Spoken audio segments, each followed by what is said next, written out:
Assalamualaikum warahmatullahi wabarakatuh. Bismillahirrahmanirrahim. Pada seluruh siswa-siswi Madrasah Aliyah yang dimuliakan Allah. Untuk pertama kalinya kita ini mempelajari fikih.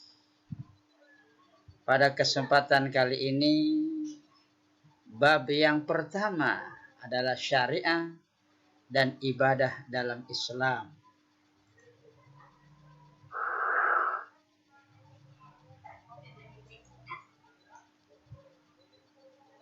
Syariah Islam menurut bahasa adalah jalan yang lurus yang harus diikuti. Sedangkan menurut istilah, hukum-hukum dan aturan Allah Subhanahu wa ta'ala yang ditetapkan bagi hambanya untuk diikuti. Dalilnya dalam Al-Quran surah Al-Ma'idah ayat 48. A'udzubillahi minasyaitonir rajim. Bismillahirrahmanirrahim. Wa anzalna ilaikal kitaba bil haqqi musaddiqan lima baina yadayhi minal kitab wa muhaiminan 'alaihi fahkum bainahum bima anzalallah wa la tattabi' ahwa'ahum amma ja'aka minal haqq likullin ja'alna minkum syir'atan wa minhaja walau sya'allahu laja'alakum ummatan wahidah walakin liyabluwakum fima atakum fastabiqul khairat ilallahi marji'ukum jami'an fayunabbi'ukum bima kuntum fihi takhtalifun. Al-Ma'idah ayat 48. Yang artinya,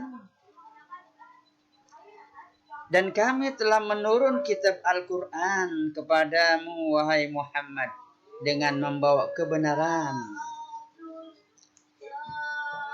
yang membenarkan kitab-kitab yang diturunkan sebelumnya dan menjaganya. Maka putuskanlah perkara mereka menurut apa yang diturunkan Allah. Dan janganlah engkau mengikuti keinginan mereka dengan meninggalkan kebenaran yang telah datang kepadamu. Untuk setiap umat di antara kamu. Kami berikan aturan dan jalan yang terang. Kalau Allah menghendaki, niscaya kamu dijadikannya satu umat saja. Tetapi Allah hendak menguji kamu terhadap karunia yang telah diberikannya kepada kamu. Maka berlomba-lombalah berbuat kebajikan. Hanya kepada Allah kamu semua kembali. Lalu diberitahukannya kepadamu terhadap apa yang dahulu kamu perselisihkan. Quran surah Al-Ma'idah ayat 48. Yang selanjutnya adalah prinsip-prinsip syariat Islam. Hal ini berarti bahwa syariat Islam tidak membebani manusia dengan kewajiban di luar kemampuannya, sehingga tidak berat untuk dilaksanakan. Contohnya, yang pertama, keringanan berbuka puasa bagi orang yang sedang sakit atau dalam perjalanan. Dalilnya adalah Quran surah Al-Baqarah 184 yang berbunyi, ayyaman ma'dudat. Faman kana minkum maridan aw ala safarin fa'iddatun min ayyamin ukhra. Wa 'alal ladzina yutiqunahu fidyatun ta'amu miskin. Faman tatawwa'a khairan fahuwa khairul lah. Wa antasumu khairul lakum in kuntum ta'lamun. Keringanan bertayamum bagi orang yang tidak dapat menggunakan air. Dalilnya, wa in kuntum marda aw ala safarin aw jaa ahadum minkum minal ghaid aw lamastumun nisaa falam tajidu ma'an fatayammamu sa'idan thayyiban famsahu biwujuhikum wa aydikum min ma yuridullahu liyaj'ala 'alaikum min kharajin walakin yuridu liyutahhirakum wa liyutimma ni'matahu 'alaikum la'allakum tashkurun. Al-Maidah ayat 6. Yang ketiga, yang tidak memberatkan adalah keringanan pula membolehkan memakan bangkai atau makanan lainnya apabila dalam keadaan terpaksa.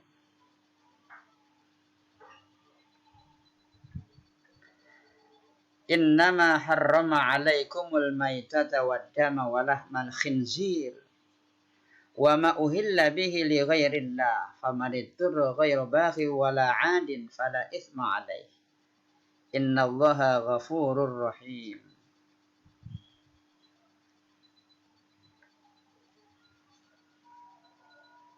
Yang selanjutnya adalah menyedikitkan beban. Bahwa hal-hal yang tidak disebutkan dalam syariat tidak perlu dipertikaikan. Bagaimana ketentuan hukumnya? Hal tersebut merupakan rahmat Allah untuk tidak memperbanyak beban kepada hamba-Nya.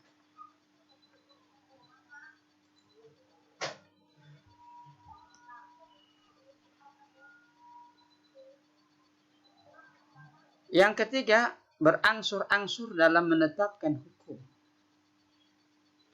Adapun tahapan dalam menetapkan hukum, syariah Islam menempuh cara sebagai berikut.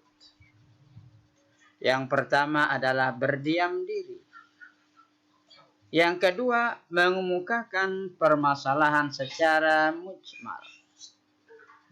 Dikemukakan secara global.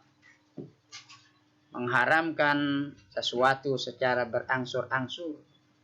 Sebagaimana ditemui dalam cara mengharamkan khamar atau arak.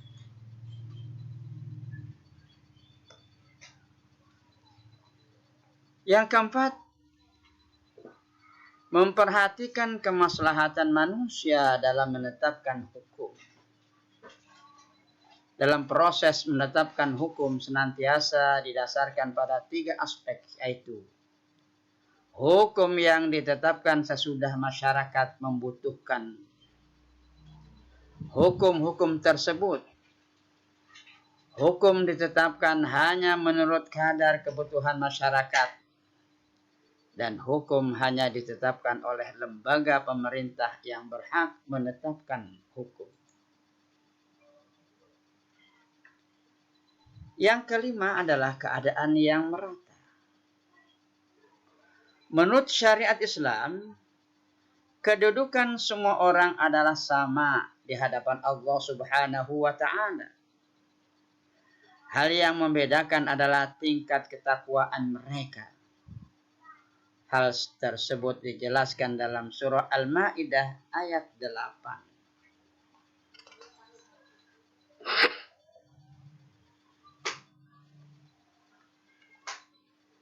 Para siswa-siswi madrasah aliyah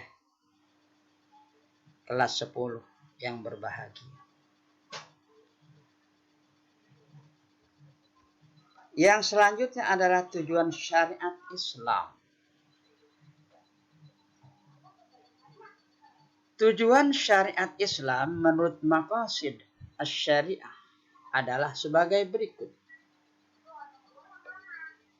Yang pertama adalah hifzuddin, memelihara agama.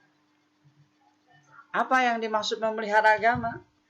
Yaitu kewajiban menjaga dan memelihara tegaknya agama di muka bumi. Yang kedua adalah hifzun nafas, memelihara jiwa. Apa yang dimaksud dengan memelihara jiwa? Yaitu kewajiban menjaga dan memelihara jiwa manusia. Yang ketiga adalah memelihara akal, hifzul akal. Akal merupakan anugerah Allah yang paling utama, sehingga dapat membedakan antara manusia dengan makhluk lain, dan dapat membedakan antara manusia yang sehat jiwanya dengan manusia yang tidak sehat jiwanya. Yang keempat adalah memelihara keturunan, hifzun nasl, yaitu kewajiban menjaga dan memelihara keturunan yang baik. Karena dengan memelihara keturunan, agama akan berfungsi, dunia akan terjaga, dan bumi akan termakmurkan.